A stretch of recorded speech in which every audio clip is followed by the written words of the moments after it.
112 executive orders in 24 hours. Elon Musk in the White House and the Schedule F executive order started the purge of 50,000 government employees. Radical protectionism and an almost complete break with NATO.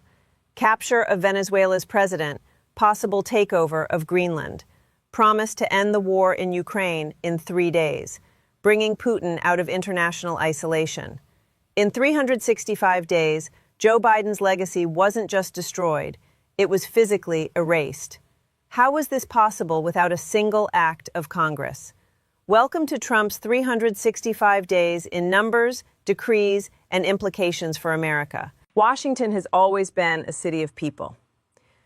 Thousands of experts, academics, and lawyers who have been running the machinery of government for decades, regardless of who sits in the White House. They've been called the deep state, or simply an insurance policy against chaos. In January 2025, that insurance was canceled. This is the anatomy of a regime change. Speed became the weapon. Let me give you a number that explains everything that followed. 112. That's how many executive orders Donald Trump signed in his first 24 hours back in office. 112 executive actions in a single day. For context, Joe Biden signed 17 executive orders in his entire first week. Trump himself, in 2017, signed 5 on his first day. This was not improvisation. This was not the chaos of 2017 when Steve Bannon and Reince Priebus fought over whose memo reached the president's desk first. This was a military operation. Every order was pre-written. Every signature was choreographed. Every consequence was calculated.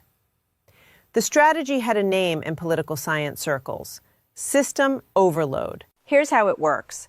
In the American system, the primary check on executive overreach is the judiciary. A president signs an order, someone sues, a judge issues an injunction, the order is frozen while courts deliberate. This worked reasonably well for most of American history. But what happens when you sign 100 orders at once? The courts can't process that volume. Lawyers can't file that many suits simultaneously. By the time a judge blocks one order, 3 more have already taken effect.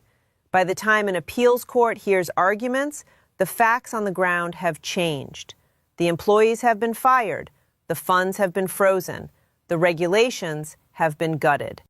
Executive Order 14170, titled Regulatory Relief, imposed an immediate moratorium on all new federal regulations. Not a review, not a pause for consideration. A complete halt. Agencies that had spent years developing environmental standards, labor protections, financial oversight, all of it frozen mid-sentence. And here's the part that surprised even veteran observers. The markets loved it.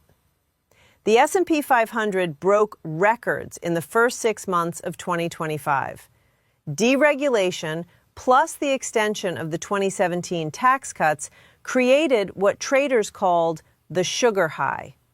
Corporate earnings projections soared. Stock buybacks accelerated. This market euphoria accomplished something no amount of political rhetoric could. It paralyzed business criticism. CEOs who might have raised concerns about democratic norms looked at their stock prices, looked at their bonus calculations, and stayed silent. The business community, which had been a moderating force in American politics for decades, was effectively bought off. Not through corruption, through alignment of incentives. The Democrats, meanwhile, were caught flat-footed. They had prepared for a political fight. They got a bureaucratic blitzkrieg. By the time they organized a coherent response, the battlefield had already shifted. Block 2, the operating system rewrite. If the executive order blitz was the shock, What followed was the fundamental restructuring of how the American government operates. To understand what happened next, you need to understand a piece of paper called Schedule F. Since 1883, the American federal workforce has operated under a civil service system designed to be nonpartisan. Career employees, the scientists, lawyers, economists, and analysts who actually run the government, were protected from political interference. You couldn't fire them for being Democrats or Republicans. You couldn't fire them for refusing to implement illegal orders.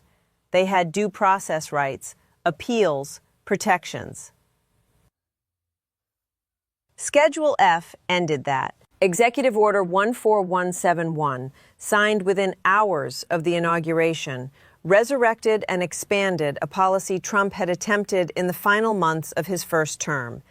It created a new employment category called Schedule Policy Career and directed every agency head to identify positions of a policy influencing character. The definition of policy influencing was interpreted maximally. It didn't just mean political appointees. It meant any economist who analyzed the impacts of tax policy, any scientist who published research on climate, any attorney who had ever written a regulation, any analyst who had offered substantive participation in policy formulation. Once reclassified, these employees lost their civil service protections. They became at-will workers. They could be fired without cause, without appeal, without the complex process that had protected federal workers for 140 years. The order included language that was legally elegant and practically devastating. Employees weren't required to pledge political allegiance. They were merely required to faithfully implement administration policies to the best of their ability, and failure to do so was grounds for dismissal. Think about what that means.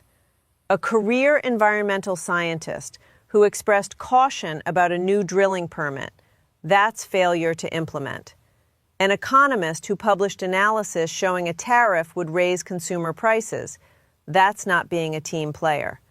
A lawyer who cited precedent that conflicted with a new policy, that's insubordination. The result was predictable. By March 31st, 2025, just 70 days into the administration, Office of Personnel Management data showed the federal workforce had already contracted by over 23,000 positions. By the end of 2025, the administration had announced plans for 300,000 total layoffs, but the numbers don't capture the targeting. Here's where the story takes a distinctly 21st century turn. The administration didn't rely solely on political appointees to identify targets. They brought in Silicon Valley. Elon Musk was appointed to head a, quote, Commission on Government Efficiency. The commission deployed AI software, reportedly from Palantir and Musk's own xAI, to analyze federal employee performance metrics, email communications, and policy outputs. The algorithm identified, quote, ineffective employees. The correlation with certain job categories was striking: DEI officers, climate scientists, civil rights attorneys. At the National Oceanic and Atmospheric Administration, flight directors for the Hurricane Hunter program were fired. Senior forecasters were dismissed. The institutional knowledge accumulated over decades of tracking deadly storms gone in a single round of layoffs. The agencies weren't eliminated. That would require Congress. But they were hollowed out. The buildings remained, the org charts survived, but the people who knew how to actually operate the machinery of government, they were gone. I've studied institutional capture in developing nations. I've analyzed how authoritarian regimes neutralize bureaucratic resistance, but I've never seen it done with algorithmic precision at this scale in a Western democracy. This was something new. the merger of state power and techno-oligarchy, executing a coordinated lobotomy on the administrative state. Block 3, the energy and crypto pivot.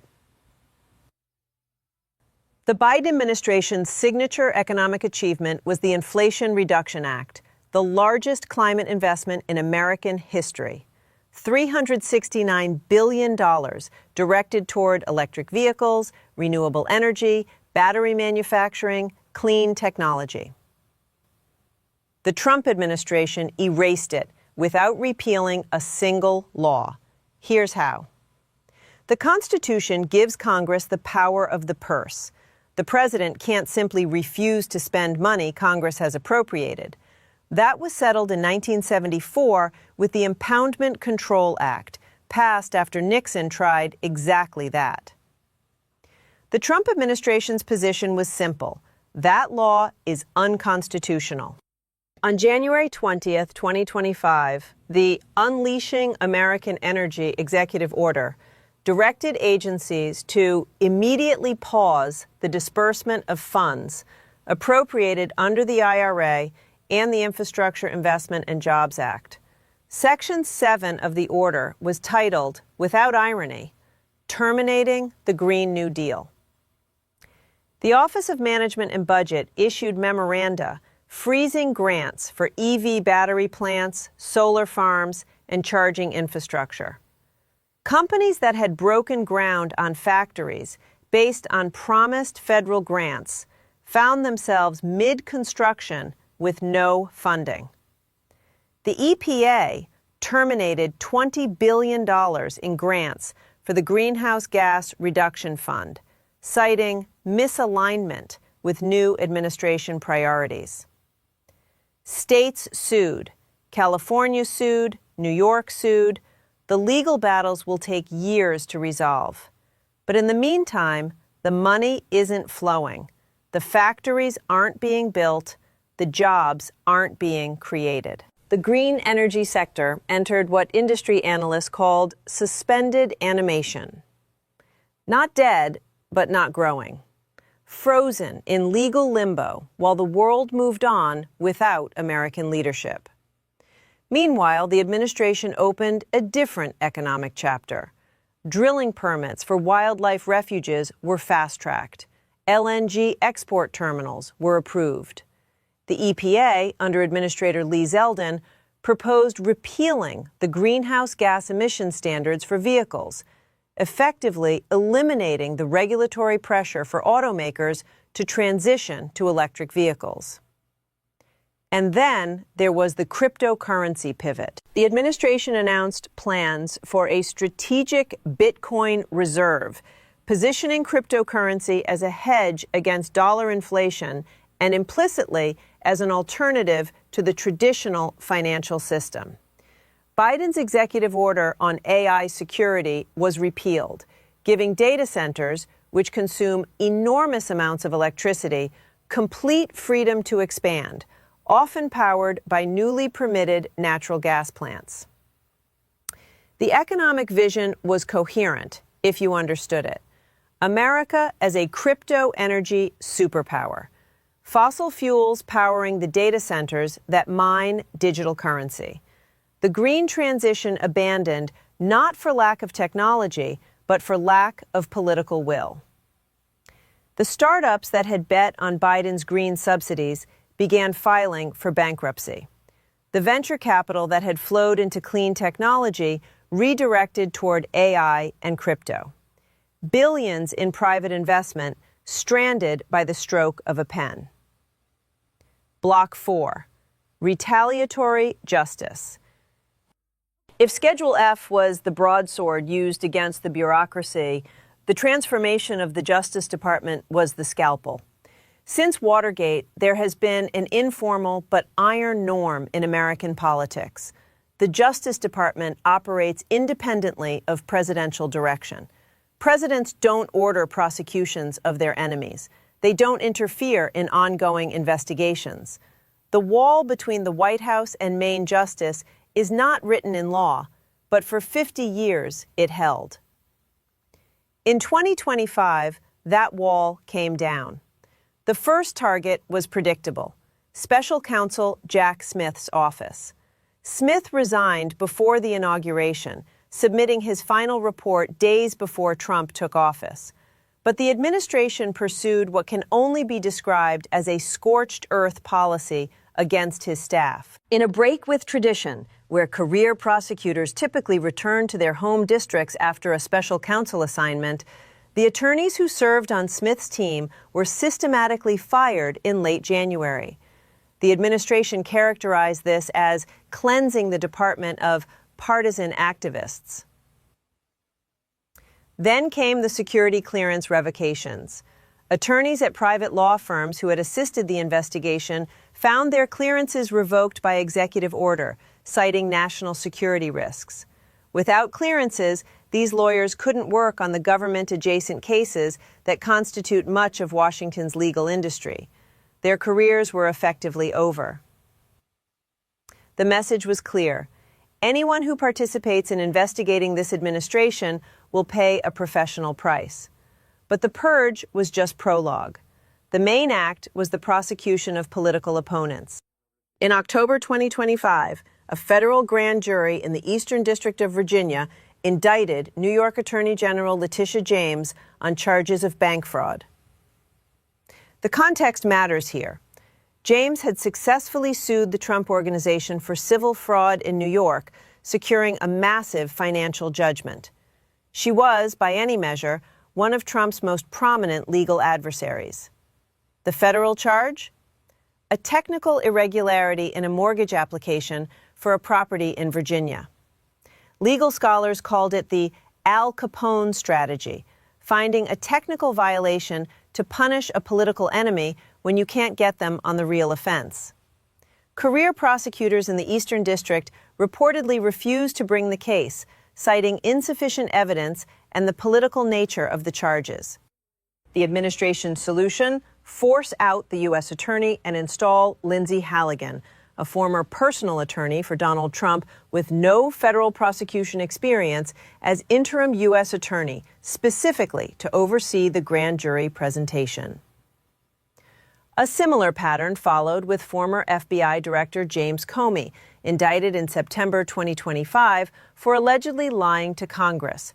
A federal judge initially dismissed the case due to the irregular appointment of the prosecutor. The Justice Department immediately appealed. Meanwhile, the administration exercised its pardon power liberally for allies. January 6 defendants received pardons. Steve Bannon's charges were dismissed. The contrast created a two-tiered system: aggressive prosecution for opponents, absolute immunity for friends. This isn't unprecedented in world history, it's just unprecedented in American history. Block 5. The geopolitical rupture. For 75 years, American foreign policy rested on a foundation: the transatlantic alliance, NATO, the special relationship, the idea that the democracies of Europe and North America shared not just interests, but values, and that this shared framework justified American security guarantees and European economic partnership. The Biden administration had invested heavily in revitalizing this framework. The Ukraine war became a proving ground for alliance solidarity. European defense spending increased. NATO expanded. The West seemed united. The Trump administration viewed this alliance structure differently, as a protection racket where America provided security and got taken advantage of economically in return. In April 2025, the administration invoked the International Emergency Economic Powers Act to impose a universal 10% tariff on all imports, every country, every product. No exemptions for allies. The London School of Economics projected the impact on the EU: a GDP contraction, with the German automotive sector facing particularly severe damage. But the economic impact was secondary to the psychological break. This action signaled that Washington no longer distinguished between allies and adversaries in economic policy. There was no friend-shoring. There was only America first. Then came Greenland. In late 2025, President Trump formally renewed his 2019 offer to purchase Greenland from the Kingdom of Denmark.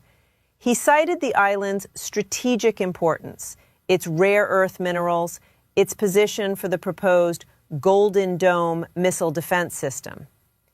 Danish Prime Minister Mette Frederiksen declined, calling the offer absurd. The Greenlandic government concurred. The administration interpreted this rejection as an affront. In January 2026, President Trump announced that effective February 1st, a punitive 10% tariff would be levied on all goods from 8 specific European nations: Denmark, France, Germany, the United Kingdom, the Netherlands, Norway, Sweden, and Finland. This was on top of the existing universal tariff. The ultimatum was explicit.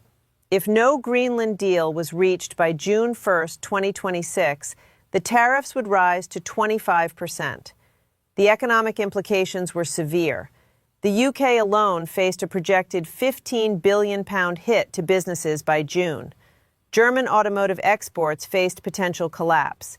Danish shipping was threatened with devastating costs. But the economic damage was, in a sense, the point. The administration was using trade policy as a coercive weapon against a NATO ally to force a territorial concession. The European response was historic. On January 18, 2026, the leaders of the 8 targeted nations issued a joint statement declaring that tariff threats undermine transatlantic relations and risk a dangerous downward spiral. They explicitly rejected the commodification of territorial sovereignty. The EU moved to activate its anti-coercion instrument, a mechanism originally designed to counter Chinese economic bullying. Brussels prepared a retaliatory package targeting 93 billion euros of American exports, designed to inflict maximum political pain on Republican strongholds: bourbon, Harley-Davidson motorcycles, agricultural products from red states. The United Kingdom, despite Brexit, aligned fully with its European neighbors. Prime Minister Keir Starmer called the tariffs completely wrong. The Greenland crisis achieved what decades of French diplomacy had failed to accomplish. It unified Europe in opposition to the United States. NATO still existed, the treaty remained in force, but as a functional alliance, as a body expressing shared strategic purpose, it had become what analysts called a zombie alliance, technically alive, operationally irrelevant. Block 6, the fractured union. The erasure was not complete. It was resisted. As 2025 progressed, a different story emerged in certain states: California, New York, Illinois, Washington. These blue states refused to cooperate with federal immigration enforcement. Governors directed state police to stand down. Some mobilized National Guard units to protect immigrant communities from ICE raids. The administration's response was fiscal. Threats emerged to freeze federal funding for roads, schools, and health care to states that refused compliance. The legal theory was debatable. The Constitution limits conditions on federal grants, but the threat itself was clarifying. America in January 2026 was not a unified nation implementing a coherent policy. It was a fractured territory where federal and state authorities operated in open conflict, where the rule of law meant different things in different places. The social policy erasure was equally stark. An executive order defining sex strictly as male and female based on biology at birth reinstated the military ban on transgender service members. It stripped gender identity from federal regulations, effectively removing Title IX protections.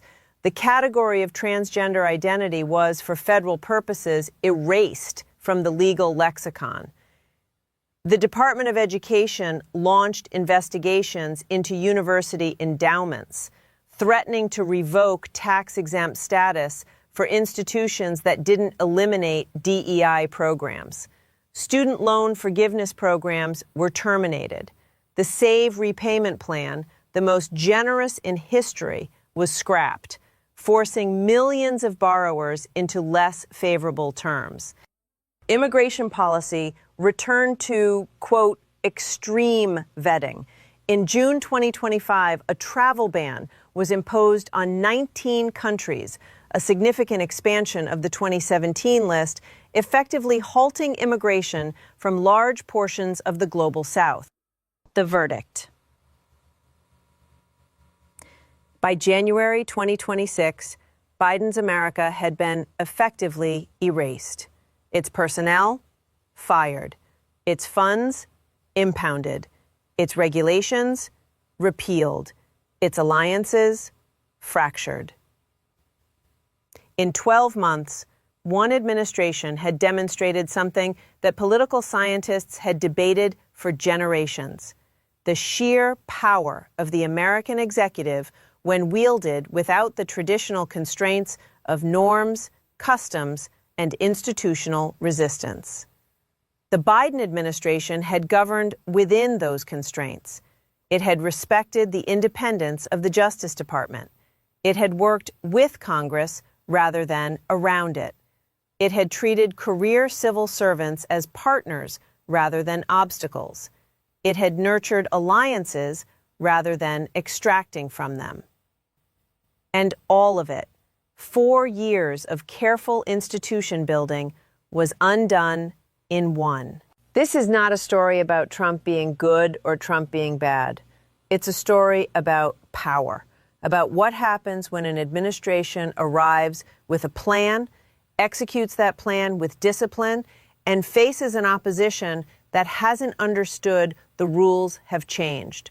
The new America that emerged by January 2026 was not the America of the 20th century. It was not a democracy in the traditional sense, not because elections had been canceled, but because the institutional checks that gave elections meaning had been systematically weakened.